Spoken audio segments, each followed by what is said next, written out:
Mesdames et messieurs, bonsoir et merci d'être au rendez-vous de cette session d'information sur Canal 3 Bénin. Voici les titres du journal. Adoption aujourd'hui en Conseil des ministres d'un programme spécial d'intensification des productions maraîchères et céréalières en République du Bénin. Il s'agit de mesures résilientes face à la cherté des denrées de première nécessité. Le ministre en charge de l'Agriculture et le porte-parole du gouvernement ont animé, après le Conseil des ministres, une conférence de presse pour mieux expliquer le programme. Du côté de la police républicaine, le ton est dur et sévère. Depuis quelques jours, certaines rumeurs circulent sur le directeur général de la police républicaine, dont l'épouse et la belle-sœur seraient mêlées à une affaire de commerce illicite de médicaments contrefaits. Une information démentie par le porte-parole de la police républicaine qui exhorte les populations à faire preuve de prudence et de discernement dans le relais de telles rumeurs. Nous parlerons également de la communauté internationale qui a célébré ce mardi la journée des journalistes sportifs. Le sport pour la promotion des sociétés pacifiques et inclusives, c'est le thème retenu pour la célébration de cette édition. À cette occasion, l'Association de la presse sportive du Bénin a procédé au lancement officiel du mois de la presse sportive béninoise 2024. Voilà pour les titres. Mesdames et messieurs, à nouveau, bonsoir. Le Conseil des ministres, en sa séance du mercredi 3 juillet 2024, a adopté un programme spécial d'intensification des productions maraîchères et céréalières en République du Bénin. Cette mesure vise à augmenter la production en réponse à la demande sur le marché.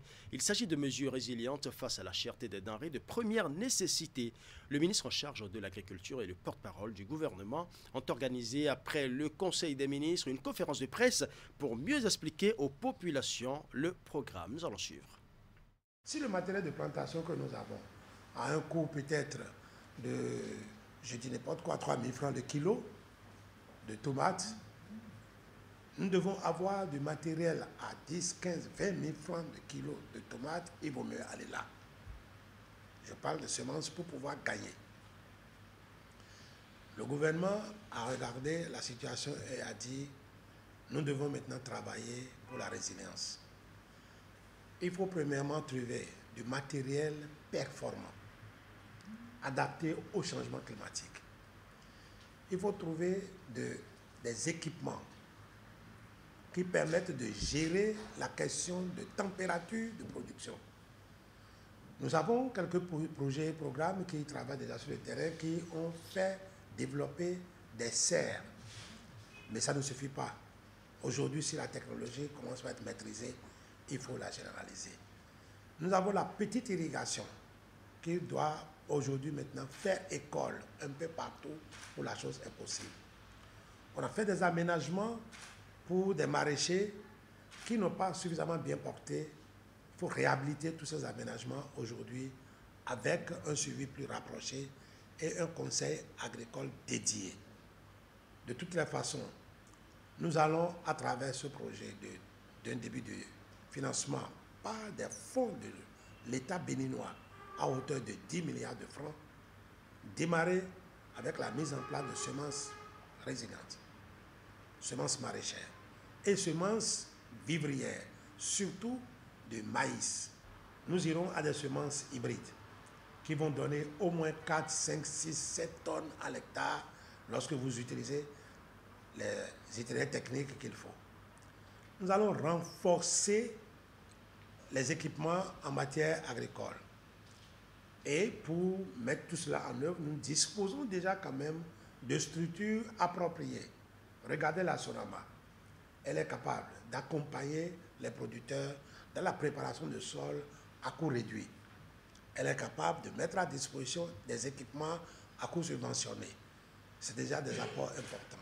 Cette même Sonama développe et déploie maintenant la petite irrigation. Nous allons mettre tout cela à échelle. Nous avons la Société de développement des semences et plants qui prendrait en charge l'acquisition et la distribution convenable des semences dans les bassins qu'il faut. Le conseil agricole dédié. Il faut accompagner chaque producteur dans les itinéraires techniques appropriés à la spéculation qu'il est en train de produire afin d'avoir le résultat. Il en est de même pour les céréales, pour lesquelles nous devons travailler beaucoup. Sur les cultures maraîchères particulièrement, nous allons aussi travailler sur la conservation. C'est le cas de l'oignon. On peut produire beaucoup d'oignons Mais si nous ne savons pas garder, ça sort à 7 000, 10 000 francs le sac, et au bout de 4 mois, vous achetez le même sac à 50 000, 60 000. Il se pose donc un problème de stabilisation de la production. Le projet d'intensification de la production maraîchère et céréalière vise à régler ces détails-là. Au fur et à mesure que ce programme sera mis en œuvre et que les ressources arriveraient à manquer, l'État béninois souverain entend mettre la main à la poche pour renforcer notre capacité à produire. Le porte-parole du gouvernement présent aux côtés du ministre de l'Agriculture, de l'Élevage et de la Pêche explique le bien fondé de ce programme d'intensification des produits maraîchers et céréalières. Il revient également sur l'accompagnement du gouvernement. Wilfried Leandro-Humbidji est au micro de Esther Tofa. Ce programme spécial, il a une vocation, c'est de faire en sorte de renforcer notre sécurité alimentaire à travers la disponibilité permanente de vivriers, mais aussi de produits maraîchers. Et c'est pour ça que l'ambition du gouvernement, portée par le chef de l'État, a été de faire cette dotation initiale de 10 milliards de francs CFA, laquelle dotation n'est pas définitive, parce que le chef de l'État a dit on commence à 10 milliards, en espérant que les résultats seront très vite au rendez-vous.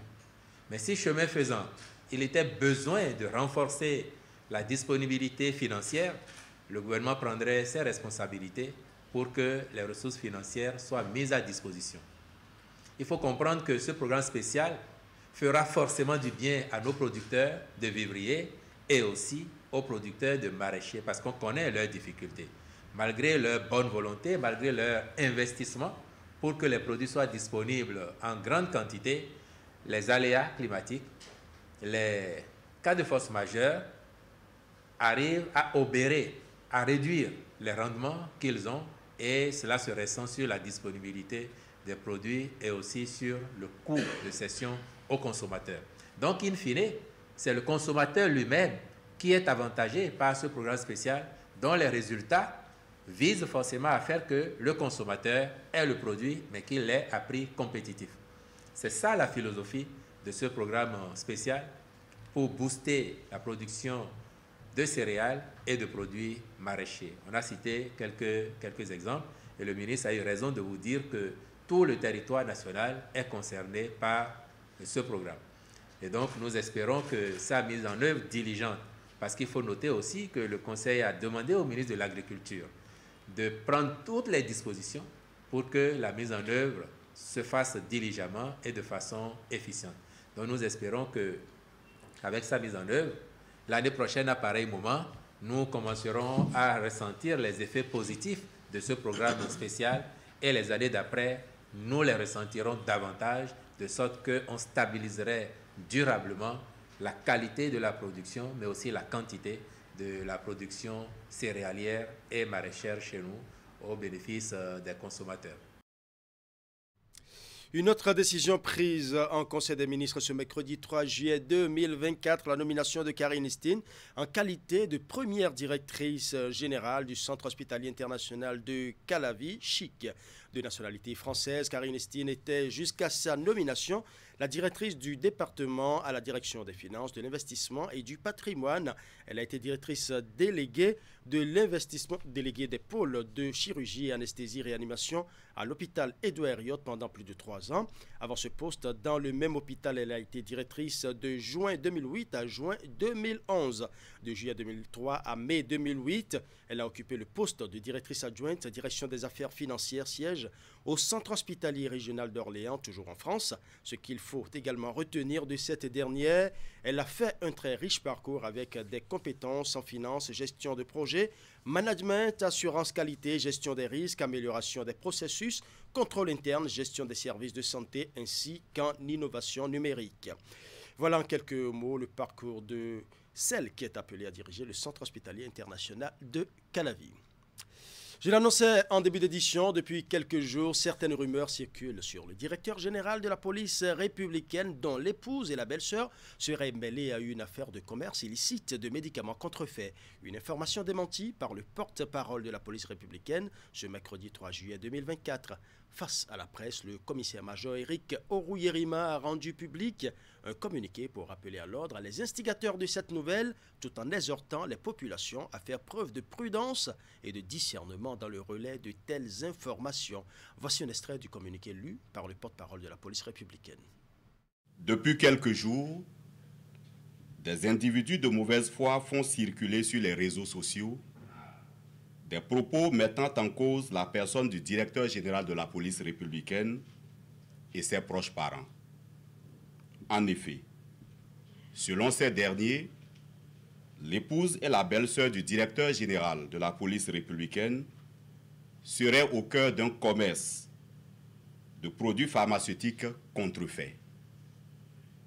Ce trafic, disent-ils, serait facilité par l'usage d'un véhicule de la police républicaine. La direction générale de la police républicaine tient à apporter un démenti formel à ces allégations diffamatoires que colportent les initiateurs d'un tel message et leurs complices. Aussi, condamne-t-elle fermement la propagation de ces fausses informations qui portent atteinte à la réputation de l'institution et sont attentatoires aux dispositions les plus prosaïques du Code du numérique. En tout état de cause, le directeur général de la police républicaine se réserve le droit d'ester en justice afin que les auteurs de tels propos soient identifiés et tenus pour responsables de leurs élucubrations. Le directeur général de la police républicaine invite le public à faire preuve de discernement et de responsabilité dans la diffusion de ces propos dénués de tout fondement rationnel. Aussi, rappelle-t-il une fois de plus que les personnes mal intentionnées qui se font passer pour ses proches parents en vue de commettre des actes répréhensibles seront démasquées et répondront de leur forfaiture. Parlons à présent du colonel Fayzou Gomina, qui devient désormais le commandant de la garde nationale. Ce corps de l'armée béninoise, créé en 2020, était jusque-là dirigé par le colonel Kodjo François Amosso. Ce dernier a passé le commandement le 1er juillet dernier dans l'enceinte du camp militaire d'Alada. Retour sur les détails de la cérémonie en images et son. Le colonel Fayzou Gomina prend le commandement de la garde nationale au camp militaire d'Alada. En présence du ministre délégué auprès du président de la République, chargé de la défense nationale et du haut commandement militaire, le commandant de l'opération Mirador au Nord Bénin prend donc fonction. À l'occasion, le nouveau chef d'état-major de la garde nationale se définit déjà les défis à relever. Mon ambition pour cette garde nationale à la tête de cette armée, c'est de faire de sorte à ce que tous ces personnels-là puissent, dans un esprit de fraternité, dans un esprit de cohésion, puissent mener à bien ces missions républicaines qui nous ont été confiées. J'ai fort espoir avec la création, la montée en puissance du groupement de forces spéciales, que dans quelques semaines, dans quelques mois, les résultats au sein de l'opération Mirador vont être plus élevés. La garde nationale qui a vu le jour en 2020 s'est vue assigner des missions précises. Des missions dont est conscient le colonel Fayzou Gomina. La garde nationale qui a été créée en 2020 s'est vue fixer comme tâche, premièrement, la participation aux missions de sécurité interne, de maintien d'ordre. Ensuite, exécuter des missions d'intervention sur terre, air, mer, participer à la lutte contre le terrorisme, et là nous sommes fortement représentés dans l'opération Mirador, participer à la lutte contre le terrorisme, et ensuite, et enfin, je vais dire, exécuter tout type de mission qui pourrait être confiée par le chef d'état-major général. Le colonel Fayzou Gomina remplace le colonel Kodjo François Amosso.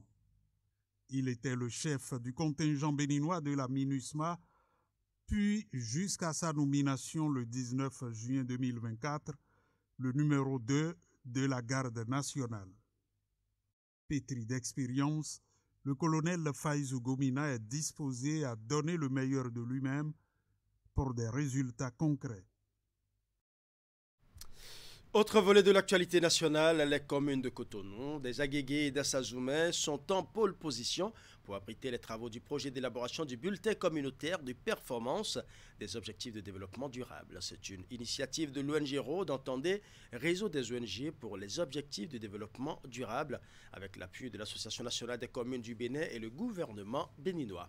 Le lancement a eu lieu dans la matinée de ce mardi 2 juillet à Cotonou. Teddy Goudalo pour plus de précisions. À cette cérémonie de lancement du projet d'élaboration du bulletin communautaire de performance des objectifs de développement durable, tous les acteurs impliqués, il prend en compte le secteur de l'éducation et sera exécuté dans les communes de Cotonou, Agégué et d'Assazoumé. C'est grâce à l'appui des ministères des enseignements maternels et primaires, puis des enseignements secondaires, techniques et de la formation professionnelle. Une éducation inclusive, équitable et de qualité pour tous et toutes ne constitue pas seulement un droit humain inaliénable, mais elle est aussi le gage d'un développement harmonieux et durable de nos sociétés et de la stabilité de nos pays. Le bulletin communautaire de performance facilite l'entente et la compréhension entre les prestataires et les usagers ou bénéficiaires des services publics autour des défis à relever. Il contribue également à l'amélioration de la gestion, de la qualité des services et par conséquent de la prestation générale des services. Le bulletin communautaire de performance des objectifs de développement durable, initié par l'ONG ROAD, est un outil d'évaluation des cibles ODD spatialisées à travers l'implication des acteurs de l'offre et de la demande des services publics locaux. Le BCP-ODD constitue par ailleurs un instrument d'autonomisation communautaire axé sur le suivi des objectifs de développement durable. Donc, le présent lancement de cet atelier se justifie pleinement. Chers hôtes, acteurs privilégiés de l'éducation, ensemble, engageons-nous à faire de l'éducation inclusive et de qualité une réalité pour tous. Le bulletin communautaire de performance que nous lançons aujourd'hui est un outil essentiel qui nous permettra de suivre nos progrès, d'identifier les domaines nécessitant des améliorations et de rendre compte de manière transparente et responsable de nos réalisations. Mesdames et messieurs les experts, vous qui allez conduire le travail de terrain par rapport à la réalisation du bulletin communautaire de performance, je voudrais vous suggérer très humblement, en ce qui concerne les acteurs à écouter, de ne pas omettre les chefs des coordinations des circonscriptions d'inspection pédagogique et les acteurs du dispositif vie scolaire qui vous seront d'une très grande utilité. Derrière l'ONG ROAD, l'Association nationale des communes du Bénin et le gouvernement s'alignent pour de résultats tangibles au profit des populations. L'Agence béninoise de médicaments des autres produits de santé ABMED, avec l'appui financier de l'USAID, a organisé un atelier de restitution des résultats. Tenu ce mardi, les assises ont permis aux participants de partager avec les acteurs de santé les résultats issus des recherches effectuées sur plus de 200 échantillons de médicaments antipaludiques dans 9 départements du Bénin. Voici le compte rendu. Assainir le sous-secteur pharmaceutique, lutter efficacement contre le trafic des médicaments de qualité inférieure et falsifiés. Ce sont là les engagements du gouvernement béninois. Au vu de la pertinence de ces engagements, l'USAID a initié le programme Promouvoir la qualité des médicaments plus, PQM+, pour renforcer le dispositif national en matière de prélèvement et de contrôle de qualité des produits de santé, notamment les médicaments antipaludiques. Le but de cette activité était vraiment de pouvoir partager les résultats de ce contrôle pour que chacun de nous puisse prendre connaissance donc, de la situation des produits que nous mettons en consommation au Bénin, notamment en ce qui concerne les antipaludiques. Les 208 échantillons qui ont été donc analysés, il n'y a aucun qui soit non conforme. contrairement donc à la dernière édition où nous avons eu un certain nombre de non-conformités qui ont justifié justement un retrait donc du marché de certains médicaments. Donc ceci traduit l'amélioration donc de la sécurisation de nos circuits donc d'approvisionnement. Et donc, ça rassure aussi les populations, ça rassure le secteur sanitaire de notre pays que les efforts que le gouvernement est en train de faire dans le domaine donc, du sous-secteur pharmaceutique portent leurs fruits. Principalement 9 départements, dont le Koufo, le Littoral et la Donga, ont été impliqués dans l'étude des médicaments antipaludiques. Cet atelier de restitution va également permettre de réfléchir à comment diminuer le taux d'échec thérapeutique en milieu de soins. On a eu la chance d'avoir des résultats rassurants où il n'y a pas eu de non-conformité relevée, sauf au niveau de l'étiquetage où il y a quand même quelques défauts qu'il faut relever. Au niveau de la conservation, il y a des observations qui ont été faites, mais dans la globalité, on peut se sentir satisfait. Mais le point fondamental que je voudrais souligner, c'est la façon dont le contrôle se fait de manière soutenue. Ce n'est pas un contrôle administratif, on ne se fie plus désormais des rapports d'analyse amenés par les distributeurs, mais il y a une contre-expertise qui est effectuée en interne pour vérifier la conformité entre ce qui a été donné comme preuve en matière de documentation et le contrôle au laboratoire en interne, je veux parler au Bénin, par l'Agence béninoise de contrôle de qualité des produits de santé et de l'eau.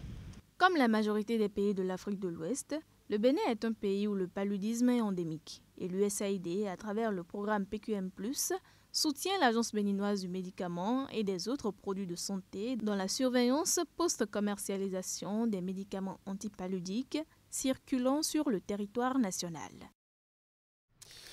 Le monde entier célèbre ce 3 juillet la journée sans sacs plastiques, une journée dédiée à la préservation de l'environnement avec l'éradication des sacs plastiques du quotidien de l'homme. Au Bénin, la représentation nationale a adopté il y a 7 ans la loi 2017-39 du 26 décembre 2017 relative à l'interdiction de l'importation, la commercialisation et l'usage des sachets plastiques non biodégradables. Mais quel est l'état des lieux ? Quel état des lieux peut-on faire de cette disposition qui engage la lutte contre ces sachets? Nous allons suivre les explications de Barnabé Roncarin. Il est docteur en géographie et gestion de l'environnement à l'université d'Abomey-Calavi. Depuis 2017, notre pays a pris l'engagement de respecter l'environnement en refutant de notre territoire tout ce qui est sachets plastiques non biodégradables. C'est une très belle initiative qui a été prise. C'est une façon de voir loin parce que les sachets plastiques créent trop de dommages à notre environnement. Donc, c'est déjà une très belle manière de voir, de protéger notre présent et le futur en initiant une telle loi. Mais lorsque la loi a été initiée, c'est la suite qui est importante. Qu'est-ce qu'on a fait de ça? Lorsque cette loi a été promulguée, il y a une phase de sensibilisation qui doit suivre. Et après la sensibilisation, il faut aller vers la répression. Aujourd'hui, 7 ans après, qu'est-ce qu'on constate? Nous avons toujours sur nos marchés des sachets. Il faut être bien informé pour distinguer le sachet plastique non biodégradable du sachet plastique biodégradable. Très peu sont ceux-là qui peuvent faire cet exercice et cela mérite bien sûr une sensibilisation. La loi a été promulguée, ça c'est un autre aspect. Combien de personnes savent les dispositions de cette loi? Ça aussi, c'est un autre aspect que nous n'avons pas vu. Nous, on parle de notre position puisque nous ne sommes pas censés savoir tout ce qui se fait au niveau national. Mais pour ce que nous avons vu, et on n'a pas vu assez de sensibilisation parce qu'une loi, ce n'est pas seulement pour les intellectuels, c'est pour tout le monde. Il n'y a pas que des intellectuels qui prennent taxi. Parce que dans cette loi, lorsque vous êtes dans un véhicule, vous jetez par-dessus du sachet plastique, vous êtes passible de peine. Aussi vous que votre conducteur. Est-ce que les gens qui prennent cet taxi-là savent? Dans quelle langue avons-nous fait la sensibilisation? Est-ce que nous avons utilisé les radios locales, les canaux qu'il faut pour que tout le monde soit informé? Parce que nul n'est censé ignorer la loi, dit-on. Nous n'avons pas vu assez cela sur le terrain. Et donc, on peut dire que on a un état mitigé par rapport à la sensibilisation pour que cette loi puisse réellement prendre pour la protection de notre environnement. Voilà, pendant que certains proposent une forte sensibilisation, l'heure est plutôt à la répression selon un autre point de vue. Sandra Idossou, entrepreneur social et activiste pour la préservation de l'environnement, invite à l'application de la loi et à l'introduction des alternatives. Elle s'exprime sur des propos recueillis par Esther Toffa.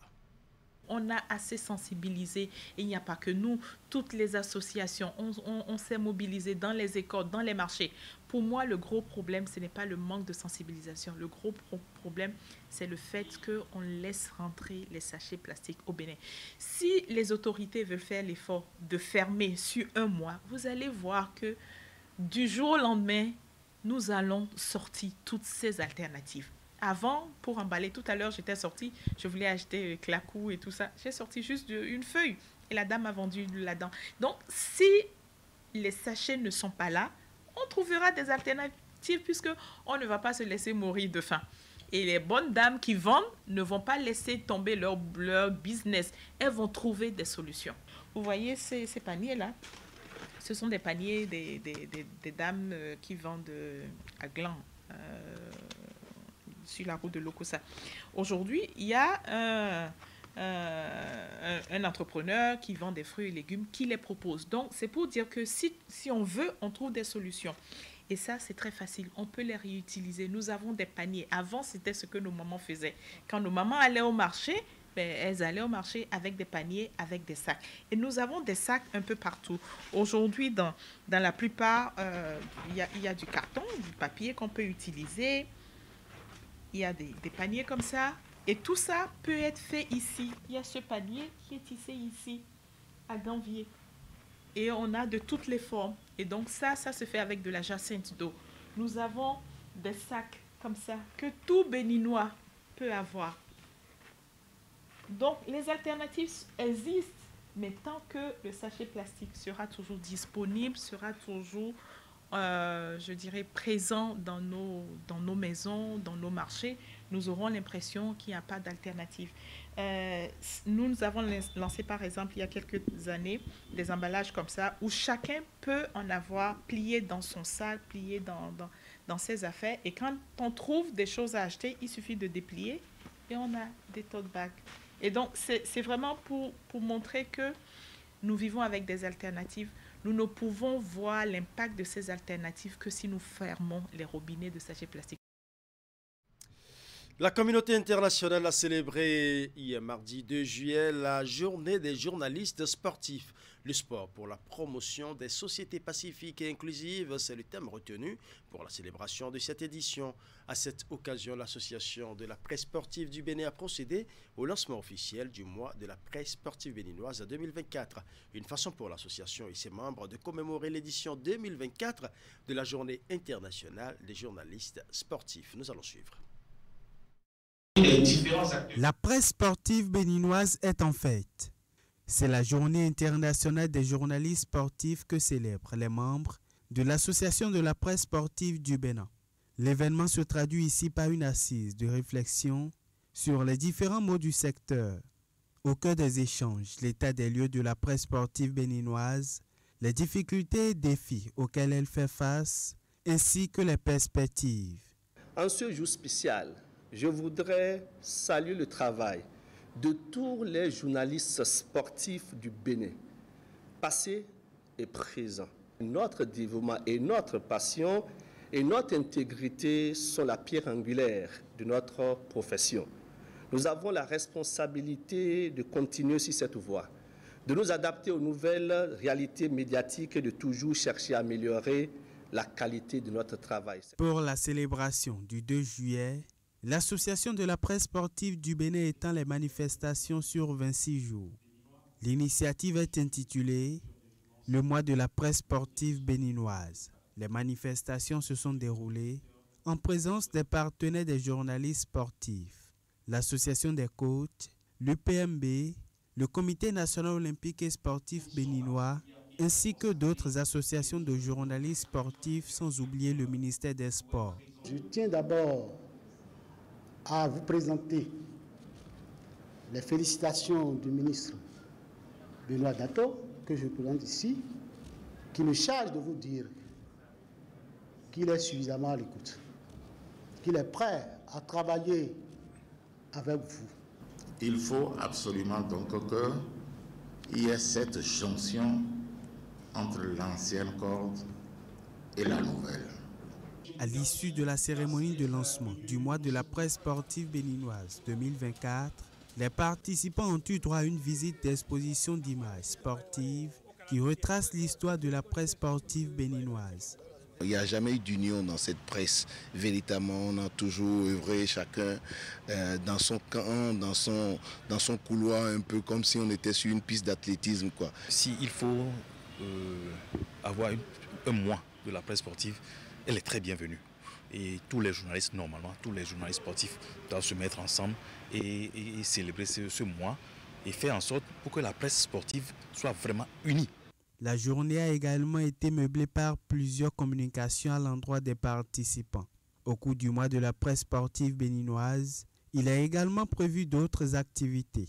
Il y aura la formation des journalistes, l'immersion des journalistes au niveau de différentes disciplines comme le beach volley, le handball et l'escrime. Il est prévu pour l'apothéose, les awards de la presse sportive du Bénin. Nous allons refermer cette édition par cette information qui doit faire sourire le monde des médias. Édouard Kokou Loko, journaliste et écrivain béninois, a été nommé pour succéder à Rémi Prosper Moretti à la tête de la Haute Autorité de l'Audiovisuel et de la Communication HAC. Sa nomination a été officialisée lors du Conseil des ministres de ce mercredi 3 juillet 2024. Édouard Loko est un professionnel de la communication et a précédemment occupé le poste de directeur général adjoint de la chaîne de télévision privée Eden TV. Actuellement chargé de mission du président Patrice Talon, il a été élevé au rang de grand officier de l'Ordre national du Bénin en mai 2021. Édouard Loko a également présidé l'ODEM, le CNP à Bénin et a été vice-président de la 4e mandature de la Haute Autorité de l'Audiovisuel et de la Communication. Nous reviendrons plus amplement sur le parcours de cet homme dans nos prochaines éditions, mais en attendant, passez une bonne soirée.